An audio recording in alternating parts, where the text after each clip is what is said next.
ভাই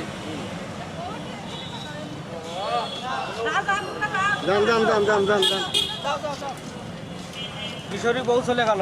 হ্যাঁ অবশ্যই ভালো করে দিয়েছি।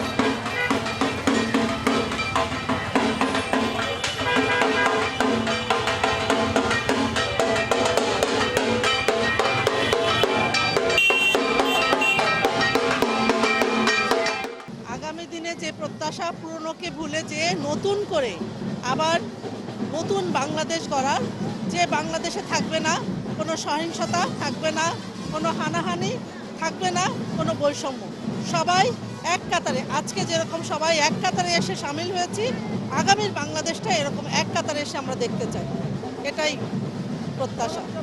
আমরা পুরোনো দিনের যত দুঃখ কষ্ট ভেদাভেদ সবকিছু ভুলে সবাইকে নিয়ে জাতিভেদ ভুলে এক নতুন বাংলাদেশ গড়তে চাই, যেখানে সবাই সুখে শান্তিতে বসবাস করবে। আশা করব সবার আগামী দিন অনেক ভালো হবে, সবাই নিজের পরিবারকে নিয়ে অনেক সুখে শান্তিতে বসবাস করতে পারবে। নববর্ষ খুবই আনন্দ ঘন পরিবেশে আমরা উদযাপন করছি। আগামী দিনের জন্য আমরা এইভাবেই আমাদের দেশে আনন্দময় পরিবেশ তৈরি করতে পারি, এটাই আমাদের আকাঙ্ক্ষা।